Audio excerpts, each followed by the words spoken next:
Hi, everyone. Welcome back to Misconceptions. I am so thrilled to welcome this conversation tonight. For me, it's 8:30 p.m. For Chanchkie, it is very, what time? I don't even know what time it is. What time is it by you? 10:30 in the morning. 10:30 in the morning. Tomorrow, So your time. exactly. Tell us how the weather is, right? So you are joining us from Melbourne, Australia. And I was, many of you may have heard the podcast that I did with Dvora Rosenbaum. And she said to me, you must interview Kanchki, especially in light of an interview that I did, which is actually one of my more popular ones relating to the BRCA gene. And she said, you must speak to Kanchki. And so we were able to set this up several weeks ago. And thank you so much for saying yes. Thank you for being prepared to share your story. My So, pleasure. Good to be so here. great. So let's start with, first of all, tell us a little bit about who you are. Tell us about yourself. My name is Chanchkie Slavin. I am a born and bred Melburnian. I am married to a rabbi. I work at Chabad Malvern, a Jewish community center here. I am a passionate educator, teacher, and learner, and a mother of three beautiful children. Wonderful. How old are your kids? My son just had his bar mitzvah a few weeks ago, thank God, and my Oh, youngest is 7. Yeah. beautiful. Mazel tov, mazel tov. And I think why I asked that question is because the conversation we're going to have about women's health and our women's genetics very often are correlated to the age of the person that I'm talking to, right? So the conversation, if I was having this conversation with you, if you were 45, would be quite different than if you were 25 or 35 years old. And we'll get into that in a bit. But I'd like to start the conversation with when you began to understand that maybe your genes were complicated, your genetics were a little bit complicated. Wherever you would like to start in that story, I'd love for you to share that with my audience. Okay. So about 9 years ago now, and I know that because my daughter is almost 9, and she was born on the week of a cousin of mine's Shiva. And he passed away from cancer. And that sort of precipitated different people in my family starting to think, hang on, what are our genes? How come a young person died of cancer? And slowly but surely, different people tested until it came to my parents' testing. And my parents both tested for the cancer gene, which is called the BRCA gene or BRCA gene mutation. I should say that everybody has a BRCA gene. The problem is when you have a mutated BRCA gene and then the BRCA gene isn't doing the job that it's meant to do. So can So you just both of my explain that parents, I heard you say that in the podcast, and I just want to clarify that. Can you explain what that means? That it's not that there, it seems like there's something protective about the BRCA gene that yes, prevents the development of several cancers. So then yeah, the kind of, I remember Dr. Herman said the broken BRCA gene has this like protective measure is removed. Is that accurate? yes. Okay. That's what I understand it as. The simple way to understand it is we all have the BRCA gene, the BRCA genes, two, one from each parent, and they are sort of like fences. So that when cancer does come, there's these two fences that are stopping the cancer from developing in the body. Okay. Somebody with a BRCA gene mutation is missing one of those fences. And so it's easier for the cancer to get into Like the body. It's show up. more likely for a person to get cancer. Okay. Okay. Okay. Sorry for interrupting you. Go ahead. Yeah, no, that's okay. So my parents tested and found that they were both carriers. There are two BRCA gene mutations. My father is a carrier of the BRCA1 gene mutation, and my mother is a carrier of the BRCA2 gene mutation. My family is pretty science minded and pretty logical and pragmatic, I would say, and I'm a very pragmatic person. And so the obvious thing for us to do was my parents tested, they told us this information. We went and tested ourselves. I'm one of 10 siblings, and each one of us has found some people carry no BRCA gene mutation. Some people carry this one, some people carry that one. Perhaps, and everyone's chosen. I have a very large family. Everyone's chosen to do different things, and every person has to do what's right for them. I decided to immediately take the test, and I took that test in 2019. Okay. I should say at the time, another close relative of mine who I was very close with, who was just a few years older than me, a woman, was diagnosed with breast cancer, and she fought the breast cancer and she got through it, and she was okay. So by the time I got my genetic testing back and realized I had the BRCA1 gene mutation, I had already seen someone close to my age battle breast cancer once. Mhm. Can I ask you something? Was there a discussion among the siblings? I'd imagine there was a WhatsApp chat that was flying with this kind of information. Maybe I'm making that up, but let's just assume there was a WhatsApp chat that was, kind of really fully engaged in this discussion of should we get tested or should we not get tested? Or was there a consensus among 10 siblings probably have a lot of opinions? 10 siblings have a lot of opinion. Like I told you, my family is medically and science minded. We have a few people working in that field. So the logical conclusion was that in my immediate family, like it was not any scary thing. It wasn't a thing of shame. It was just very open. This is the results. What are we doing? The main discussion was around ages. In Australia, you have to be a certain age to get tested. Sometimes just knowing that you have it might be very anxiety inducing, and there's nothing that you can do until maybe you're 30 or 35. So why should you know when you're 21?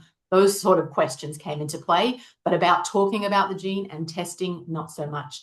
In the extended family and amongst friends and, like other people that I know, the conversation varied greatly depending on who it was. And like I said, everybody deals with it in different Right. ways. And who guided you? Like who was, I mean, even being science minded, this would be out of my realm, right? So who would be guiding your family members in the decision making process?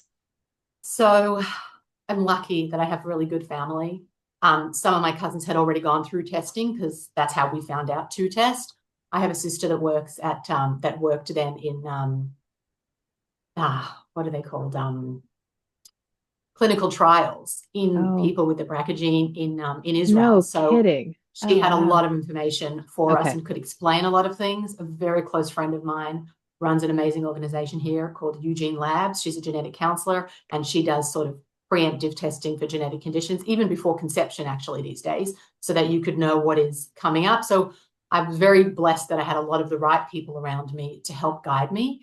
And we have an amazing cancer hospital here called the Peter MacCallum Hospital, and they have a familial cancer center.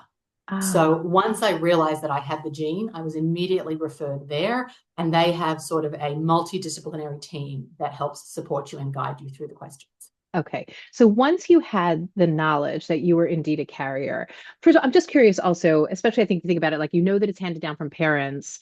I'm thinking about your mother and father, knowing that they were both carriers. Did you Right. ever get any sense of like, I'm going to throw the word in their shame or like just or like I can't believe I passed this on to my children because I think that these are considerations that people may have in finding out this information like I will feel so bad that I pass this down genetically to my children. Was that ever a part of a discussion? Not from my parents, no, Mm. interestingly enough. It is a discussion that I have myself and with people my age about what we're going to do going forward when we have children.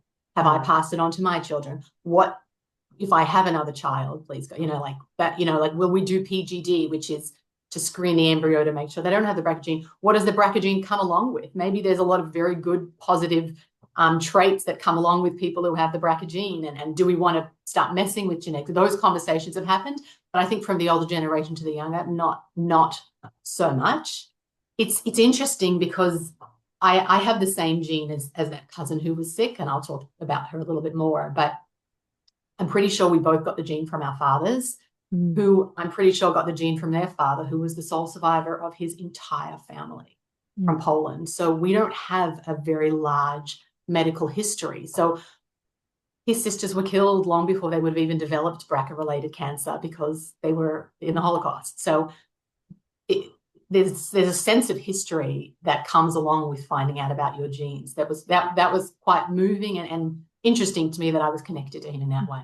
Yeah, and so profound as well. So profound to think about like all not only the knowledge that's missing, but also all the family members that are missing that this could have impacted and its Yeah. own complex way. Okay. Okay, so let's get back to the talking about handing it down to the children in a little bit of time. But once you found out you were positive, that you were carrier of the broken or problematic BRCA1 or BRCA2 gene, what did you do with that information? So I'm a sort of a head person first. So straight away, I thought about it. Um, I didn't, I knew theoretically that I wanted to do the surgery, that I wanted to just get the risk away. I'm a little bit of an anxious person, so I knew that I didn't want to live with that risk hanging over my head. I also had thought a lot about I think in the year 2018, my grandmother passed away, Mhm. and I had watched her die. I had just had my baby son, and as I was, bringing him to life in the first 3 weeks of his life, on the day of his birth, she went to hospital, and then she deteriorated and died. And it was very clear to me that something very important, and I have a lot of Rabbanim in my family, to them was this concept of chaye sha'ah, the importance of a moment of time. And even when somebody is dying, even prolonging their life just a moment or doing something that might help them was really at the center of a lot of the conversations. And honestly, it frustrated me at the time because she was clearly dying. I put her through anything. But the value of a moment of time was so important. And I know we talk about pikuach nefesh. We talk about, like the mandate of acharta v'chaim. You have to choose life. We talk about these things, but I watched it happen even when death was inevitable. It was right there. We saw it happening, but to choose life and to live life, and every moment of life is valuable. And it made me think about health in general. It made me think about what do we do to prolong life long before we're at death's door? How do we live our lives? How do we take care of our bodies? How do we make sure that we are prolonging life? So that concept was something that had been sitting with me for a while. And by the time I knew that I had the BRCA gene mutation, I knew that there was sort of no question about me. And I made the decision, yes, I'm going to do the surgery. It was almost immediate. In my first meeting with the surgeons, I knew that I went into the meeting knowing that that was the path that I was going to go down. So I know that there are mostly two different kinds of surgeries. I mean, there's two components of surgery. There's prophylactic mastectomy and then the oophorectomy. Are you willing to share how old you were when you got this diagnosis? Is that something you're willing to say? Okay. Yes, I'm willing to share. It was in 2019 and that was 6 years ago. So I was probably 32. Okay. So can you talk a little bit about what it meant to be a 32-year-old woman? Whether or not you were planning on having more children, but could we split the discussion, or was there a split discussion between doing mastectomy or versus doing oophorectomy? And I guess I'm wondering about age being always that factor of, if you're 45, the conversation is very different than if you're 32. So can we talk a little bit about what it meant to you said doing the surgery. Are you talking oophorectomy and mastectomy, or was there a discussion about doing one versus the other? Okay, so that's a good question. When I say the surgery, I mean the mastectomy. And I'll just clarify what a mastectomy is. Please. A prophylactic means you do it before. It's like preventative, and double mastectomy means removing both of your breasts. That's the surgery I'm talking about. What they do is they take your family history. They take all of the people in your family who have had cancer. They lay it out on a map and they put it in this computer system that basically calculates your risk for cancer, for getting certain cancers, and basically calculates at what age you're likely to get those cancers.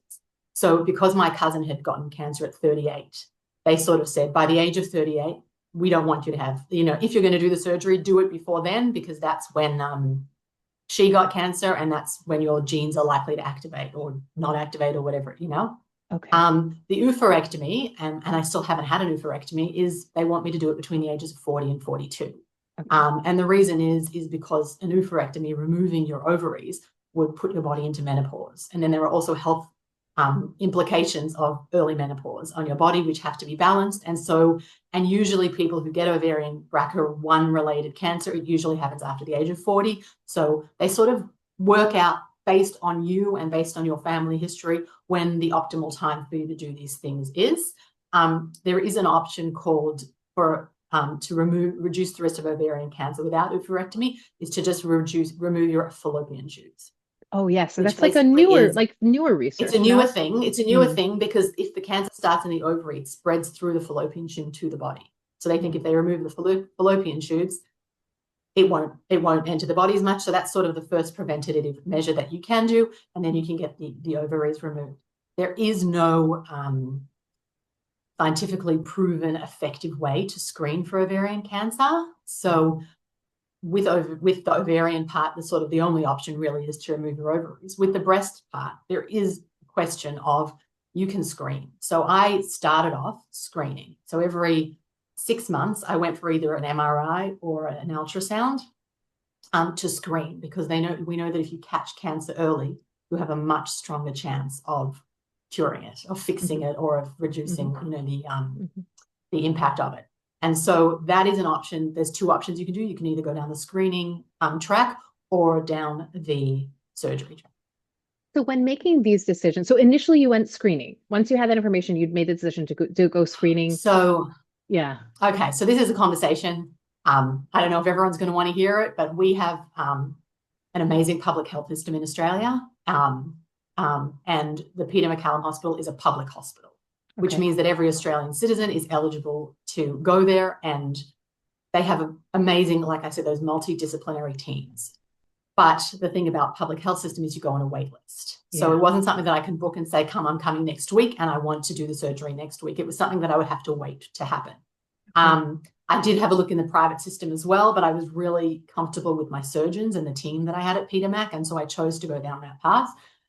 In 2019, late 2019 is when I found out, and early 2020, obviously we know the COVID pandemic came out, and we, as Melbourne was, we had the longest lockdowns in the entire world, and the strictest mandates in the world, and the surgery that I was on the wait list for became what's called an elective surgery, and all elective surgeries were stopped. And so even if I had wanted to have it then and there, I couldn't have because I was on this wait list. COVID impacted the medical system a lot, so I had to wait. But while I was waiting, I did screen. And was there any hesitation of them allowing you for the screening? Meaning, like, that wasn't impacted in terms of COVID, was it? Or were they allowed you to come No. every 6 months? Okay. Yeah. Yeah. Okay. And that is, by the way, standard of care in the United States as well, in terms of like every 6 months, usually do a mammogram plus an MRI and a mammogram plus MRI, and whatever they determine. But that same 6 month protocol. So you had no choice. You had to Yeah. wait. Okay. I'd love, before you get to the perspective of surgery, as you were contemplating surgery, when I heard you speak, you talked about the emotional and physical kind of implication of this kind of surgery on the body. So on one hand, it's like, we're doing this, we're going to save my life. Like the Hayesha, this is so critical for me to do that I'm going to do whatever I can to live as long as I can in a healthy way. And as you said, it reduces your risks down to probably below the general population risk of breast cancer, which is 1 in 8 women. And so when we're talking about, though, the emotional implication of the change to your body, whatever you're willing to share, I would like to discuss that with you. So tell me a little bit about what that Okay. meant. So you're right. A prophylactic double mastectomy essentially is amputating a part of your body that is currently healthy. And it's also a part of your body. Breasts are inextricably linked with motherhood and with sexuality. So there is a huge toll on both of those implications. It means you can't breastfeed. It also impacts your sex life. It impacts your relationship with your own body. And those were all things that I knew about theoretically before I did the surgery. But I think after the surgery is when it really hit me about what I had done. And I really had to sort of go through the steps of dealing with that and confronting with it. It was a sort of logical, pragmatic conversation before. And then when it came, probably the weeks before it started, and when it started, there is a lot of grief and mourning over the changes that your body are going through. There is a lot of figuring out how to reconnect with your body that looks very different. My body completely changed. My clothes didn't quite fit me afterwards, and it took me some time to work out what to do with this new body, and I remember my surgeon basically said to me after you come home and you've got drains, and then slowly they come out, and then it takes a few months for things to get better. I had what they call, like, I had these things called expanders. So I did it over 2 surgeries. So I removed the breast tissue and they put these kind of balloons inside, and slowly over time, they add a little bit of liquid into those balloons until they grew to the size that I wanted. And then they took the balloons out and put implants in. And we can talk about the kinds of surgeries. There's a Yeah, lot of I want different to get into that in options. a minute. Yeah, go Yeah, ahead. Go ahead. I want to for hear how your long. perspective 1st. Mm-hmm. So it was a few month process, and it was a lot of sort of it's exposing because, like, these are very personal part of your body. These are what we teach children are your private parts. And suddenly, they're being cut and prodded and poked and cut and doctors and And eventually my surgeon said to me, you actually have to go and stand in front of a mirror, and you actually have to take off all of your bandages, and you have to stand for a long time, and you have to look at your body. You have to look at the changes. You have to look at the scars, and you have to love your body as it is. And that was definitely a process. Hmm. Yeah. And I have to imagine also that if women struggled with body image or body, kind of like body hatred or body love, whatever they struggle with, I can imagine that must be an incredibly complicated space to stand. It is. I also think that as frum women, we have a very, I guess the word is interesting relationship with our bodies. Sometimes the way that sneers is taught or the way that it's implemented in a community actually leads to women feeling shame about their bodies, leads to women feeling that their bodies are actually for other people, not for themselves, and also leads to a women's disconnection from their body. It's like disempowering and shame-filled language that we use about sneers. And I think that I really had to confront that voice in my head or those things in my head during that time.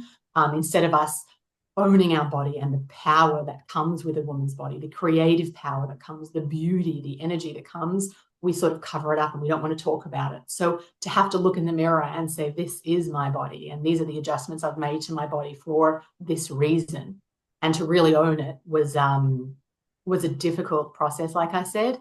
And I don't think it's a process that frum women are necessarily set up to do because of all of this other messaging around women's bodies. So, you use the word sneer or sneas. I just want to clarify that for anybody who might be listening who's not familiar with that term. The term is translated as modesty and often comes in the realm of cover, right? And do not do this because it's inappropriate. And like you said, I teach about sexual abuse prevention. And one of the things I always say is do not use the word sneas. Like that is not part of this conversation. But you're speaking to a much different concept, this concept of like claiming the body as I love that you use the idea of like the body for others, right? The use of the body in service of others potentially, or how our bodies are experienced even in a sexual space, which is not always taught in a way that's female empowered. It can be, but it isn't always. And I've thought about this often about the idea of like, reconstructive surgery is an incredible, my understanding of it is like there's enough studies that have shared and over the many years, enough that the United States government pays for reconstruction, which I'm assuming your health system does as well, that I remember when it was mandated, like up until a certain point, it was considered plastic surgery and it wasn't covered by insurance. And I remember the battle when, I'm that old. And I remember the battle where it was finally agreed that this was something that was a critical part of recovery for a woman, that her body should have, that it should look like breasts and maybe even feel similar to breast, but that the reconstruction surgery is a component of the recovery from breast cancer or prophylactic surgery process.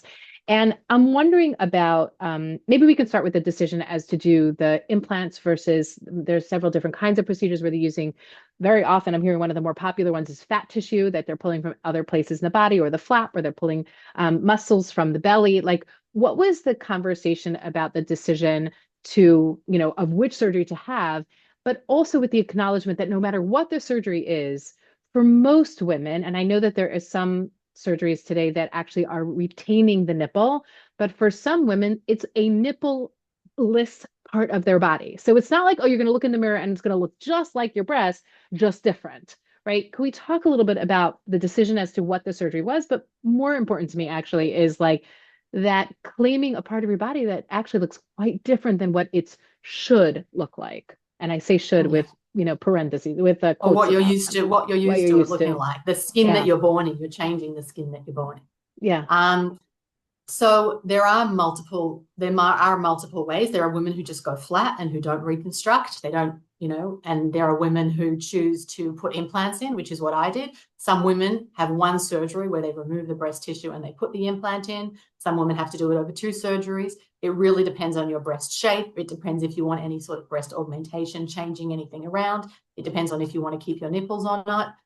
It depends on, again, on the individual body. And that's something the doctors will sort of tell you what your options are, as opposed to you reading up all the options and getting to choose one of them. It's really what actually works for your actual body. And then there is the option to take tissue from elsewhere in your body, depending on how much fat you have elsewhere in your body, and using that to reconstruct.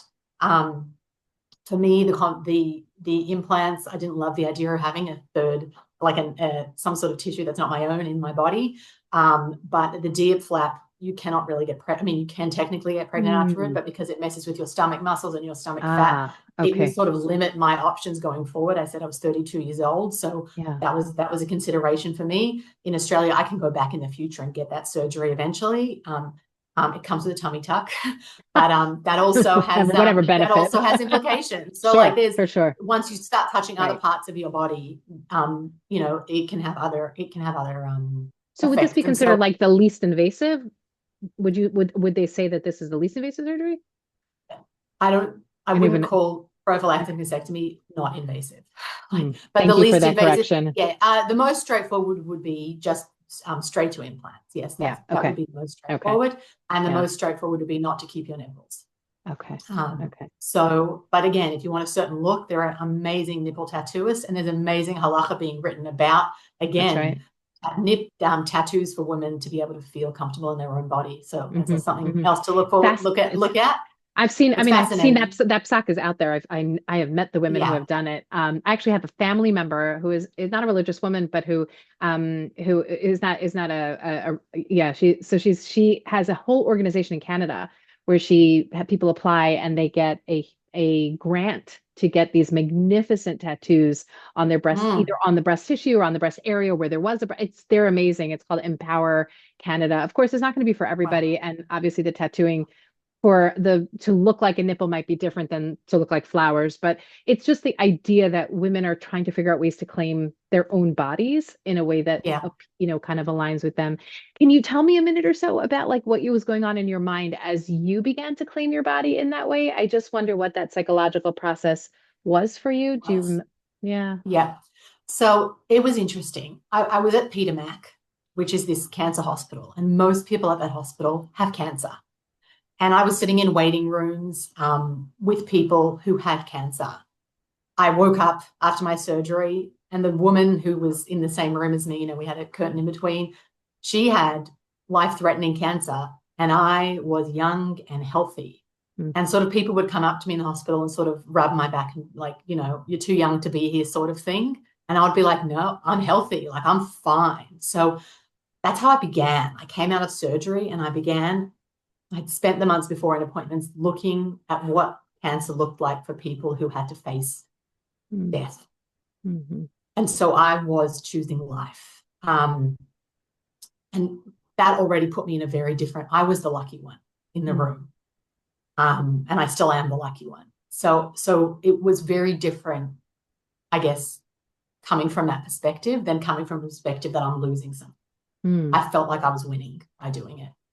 I spoke about my cousin before who had cancer. Her cancer eventually came back.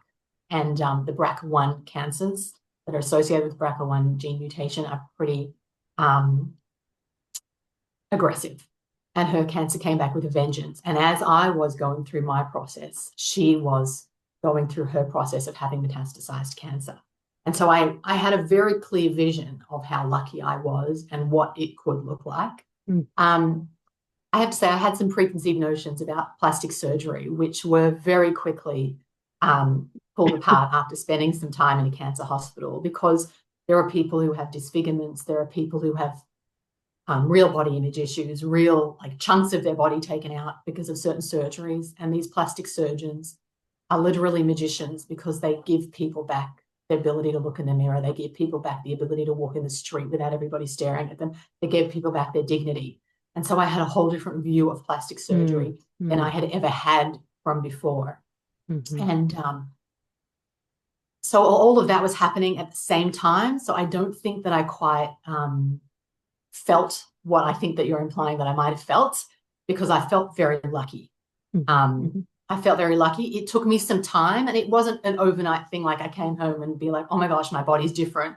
It was a certain experience that I was doing, or trying on a certain thing, or, going to get new bra, or going shopping for Yontif, when suddenly it would hit me at, God, my body's really different, or mhm, something's, and then I would have to sort of confront it in sort of small doses at a time. It wasn't this like one big time mhm, that I did it. mhm, It was sort of small times where I had to grieve what I could no longer feel. I had to accept that my body was different, or certain clothing or things that I had liked to wear or feel were different. Um, I had, again, great support along the way. I have a really amazing partner. I eventually did go to, again, somebody who helped me figure out what clothes are good for my body. mm, She was amazingly empowering, and I spoke with other people, you know, they have a body dysmorphia clinic at Peter Mac. They have those sort of things because a lot of people go through far more than what I did. And I guess I was in a very grateful space that I was alive and well, that although these were challenges that I had to face, they were not insurmountable. I had the tools, the support to get through them. And yes, they were issues, but in comparison to what I was doing, they were not the big issue. So you bring up the word grief, and I think it's really critical for us to, acknowledge how it sounds like you made space for the grief as much as the gratitude. Did you ever get messages from family or friends that it was kind of like, you just need to be grateful versus like this really you're losing something as well as living, but there is loss here. There is grief here. Did you ever have, kind of a challenge from family or friends or community who are just like Baruch Hasheming you, like, thank God everything is good and you're healthy now and don't focus on the negative. You sound like you have a very well, healthy, developed identity. I just wonder about like, did other people like allow you to have the space for the grief? So the people that I let in really into my grief, I didn't tell everybody that I was doing the surgery or just that I was having a procedure. I'm a private person. Not anymore. You're on a podcast. Not anymore. I care enough about this topic that I'm talking publicly about it. Yes, So the people that I needed to be close to me and to help me through it are people that I could speak openly about it. I got different sort of questions from extended family and friends and community because it was very difficult for people to understand that I was doing almost damage to my body. I was amputating a healthy part of my body and I wasn't sick. It was very difficult for people to understand. And so they assumed that I was sick and that I was being private about it and I was hiding it. Like there were all these like underlying assumptions about what is she doing and what's wrong with her, instead of like I told people what I was doing, but they couldn't understand why I would be taking such a drastic step. And so it was kind of like this, again, shame, or like they didn't want to ask me exactly about it because they weren't quite sure about it.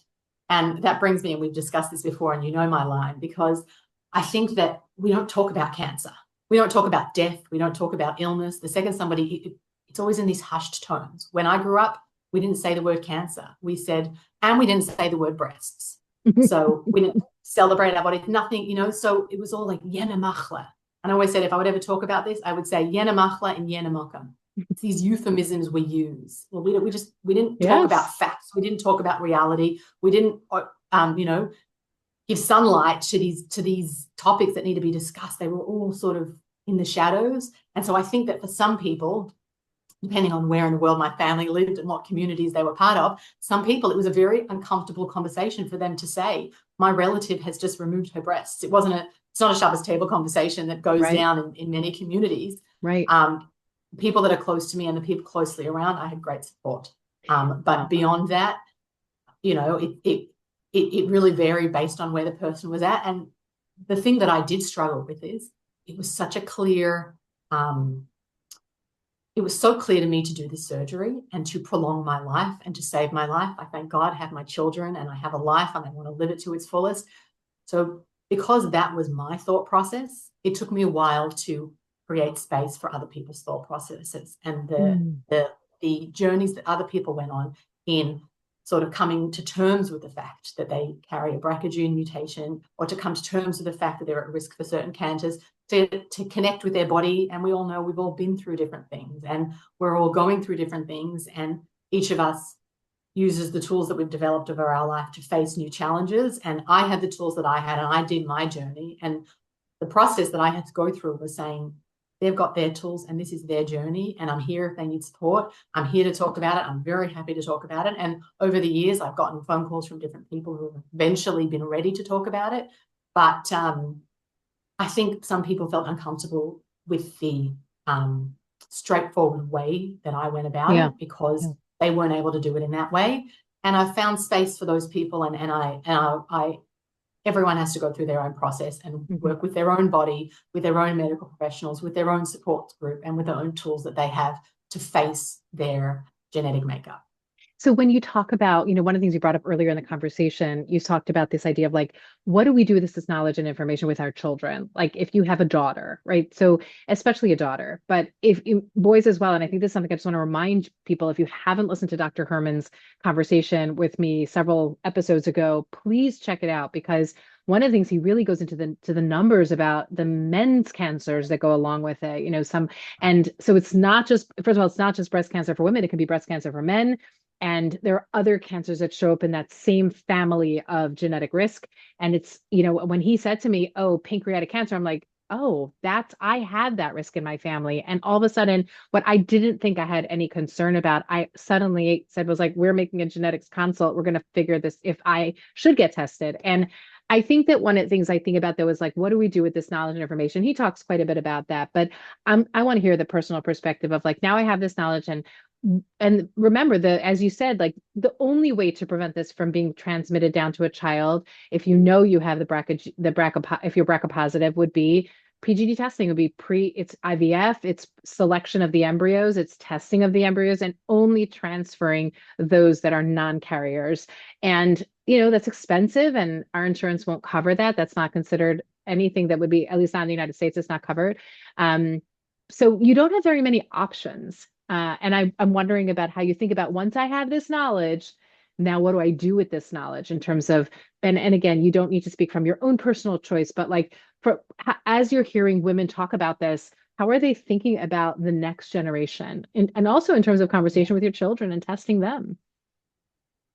So I'll start this by saying I believe in Hashem. I have great trust in Hashem. And I know that I don't own my life. I don't have control over my life. And with that, I can then think about how to best take care of myself and my family. I think about my grandfather who didn't even have a family history of anything. Me and my cousin are both his son's daughters. And so we didn't really have a history of breast cancer that I know of. Again, maybe somebody had it in our family. And I think that it could happen we never had breast cancer before this. We didn't know about it. And I think of what my parents' generation or grandparents' generation, the options they did or didn't have, or the knowledge they did or didn't have. And I think how lucky am we to live in this generation where we have the knowledge, and knowledge is power. The science is moving so fast. Yes. I am sure that it will look different in my children's generation than it will in my generation. I had coming into surgery with me a researcher who actually took some of my breast tissue to study because I have a large family again, and so they can connect all of the tests they've done on all the extended family to find out more about this and how to prevent it and how to make it better. Through research, I mean, I know that the main cancer associated with BRCA1 is triple negative breast cancer. They now know that when someone gets triple negative BRCA1 related breast cancer, they know how to treat it, and they treat it differently to other breast cancers because of these developments. So things are developing so quickly. We live in literally like messianic times when it comes to medicine. We have knowledge, we have power. We just have to look at it. And we just have to know with trust in Hashem that we're not in full control to do our best. I think the hardest part about all of it is to keep that trust in Hashem to, somebody that I worked with and a woman that I've remained friendly with and spoken a lot about this had breast cancer, and I noticed how it changed her as a person. And so before I made this decision, I actually called her up and I said to her, what do I do? I sound like I made the decision overnight. It took me some time. I had to still go through the steps of the decision. And she said, when you're sick with cancer, it really breaks you in your body, in your mind, and in your soul. And to try to keep up all of those things and fight cancer, it's a lot. If you can do something, go into a surgery, do something, and keep your body, mind, and soul whole, or your mind and soul while your bodies go through something, you'll be much better off. And that's really what I've thought about all this time. I can't control everything. I can't fix everything. I can't tell you exactly what's going to happen with my children's genetics. I'm more worried about the genetics that I don't know about my children than that I do know, because we know how much there is, Yeah, sure. And I just want to keep myself as whole as possible and as well as possible and as in the know as possible and as educated as possible so that I can make the best decisions as things come up. To me, like sunlight is the best disinfectant. Like put it all out there. Everyone has something wrong in their genes. That is the reality, particularly communities that marry into each other like ours. It's just the reality. I know what's wrong with my genes, Mm. so I can do something about it. There are people who are walking around with ticking time bombs that don't know. So Yeah. that's the perspective I take, and that's how I sort of deal with it. Oh, I love listening to you. I love everything you just said. One last thing that I don't think that we've touched on yet that I just feel it's something I think about. And you talked about the sexual relationship and breast being a part of the sexual body. And obviously respecting whatever you choose to or not choose to share and discuss, and perhaps more from what you have learned from other women. Did anybody talk about it to you? Like, did anybody say, this is something I want you to think about? And was there a discussion with a spouse? Is this something that is encouraged to be talked about? Or is it kind of just like, just be well, be healthy, and we'll figure it all out later? Like, I just think that sometimes these things are just not, they don't come to the top of this is really important. And actually, Mm, as a certified sex therapist, it's really important. And yeah. so I wonder if you want to just share a little bit about your perspective on the sexual identity and how that is going to show up, especially in a relationship. So there's one is the sexual identity as a self, right, of how we Yeah. feel feminine or woman-like in our bodies. But then what about that in relation to a spouse? So it's a good question. And I've talked about BRCA multiple times in different places, and you're the first person that's brought it up. So I guess no, it's not spoken about very much. But before I made the decision and while I was going through it, there were other people who I know had gone through it, who I had spoken to, and I had asked them these explicit questions about what it's like. And there's also, again, all sorts of interesting things happening in the world of science and medicine. There's a woman in California who's doing, what we call nipple sparing or sensation sparing mastectomy. Mhm. So she keeps the nerves when you have Mm. this mastectomy. So I knew once I was looking into it, yes, I knew it. And yes, and my doctor spoke about it, but in the public realm, no, because again, we don't talk about breast and we don't talk about sex and we don't talk about nipples when we have conversations with people in general. We only talk about it sort of in a very personal or private space or a medical space. Sure. And I definitely have those conversations in those spaces. Um, but probably that's not the first thing that comes to when I talk about the gene in general. No, but it is a huge part. It's probably the most enduring effect of the Mm. surgery is that your sensation is different. I mean, a lot of your nerves are cut out of your breast, and so your sensation is different. Um, I believe that a woman's body belongs to a woman, and everybody around her, whether it's her partner or whatever, has to deal with whatever she decides to do with her body, as opposed to my body being there for somebody else. Um, I have an amazingly supportive partner. Um, and I can only, tell you in my own experience, it's not easy. There's a lot of grief, like I said, there's a lot of changes, there's a lot of adjustments that you have to make and frank conversations you have to have. And it comes up at different times of life. It's not something that comes up, that you don't deal with it all on day one or day two, the way that you can with Sure. scars or things like that. But you learn a lot about yourself, and you get very in touch with your body, and you get very understanding of what it is that Mm. makes you, or what it is that you want, or what it is that you need. So when you like, as we're beginning to wrap up the conversation, I'm wondering if there's any message you want to, the main message I would love for you to have. We've talked about like the considerations of should you get tested, should you not get tested. I've done that conversation a bit. For those that have are BRCA positive, for the women that know that this is their genetics and are trying to make decisions or have made the decisions, or maybe not in the same emotional headspace as you, what might be your message to them? Like, what do you want them to know? You're now, you said several years out, right? 5, 6 years or so. But where do you want them to know about 5, 6 years down the line? You'll be okay. I want them to know you'll be okay. Um, I have no regrets. I have grief over certain parts of the body that I've lost, but I have no regrets about the decision that I made. Um, I don't feel brave. A lot of people say, "Oh, you're so brave." I don't feel brave. I feel like I made the best decision with the knowledge that I had at the time that I had it. I feel like I sleep easier at night.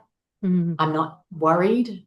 My cousin, I watched as her body deteriorated and she passed away last year. I watched what that does.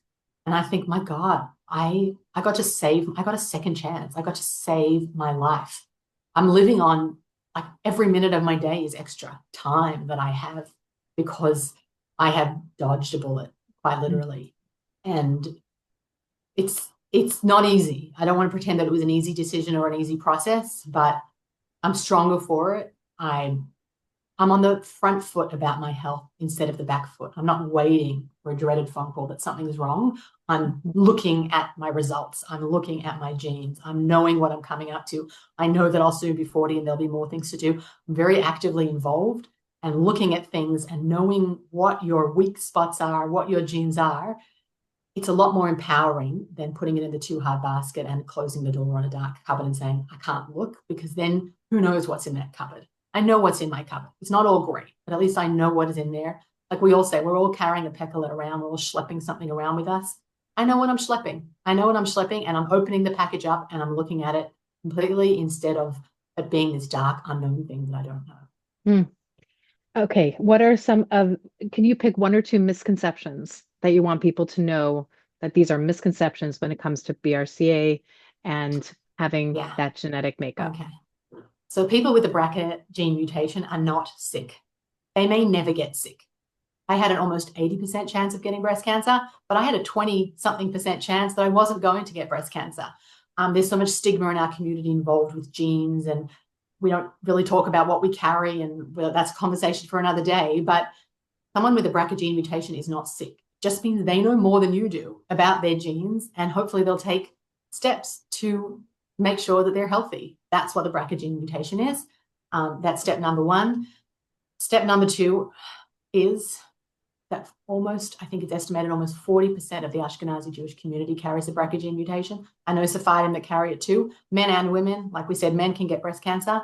Very likely that if you're sitting in a room, I told you I have 10 children, it's very likely that 4 of us carry the gene. So you can judge all you want. You can think something negatively of someone who has the BRCA gene mutation, but very likely you have that or something else in your own genes. Test, because knowledge is power and knowledge can save your life.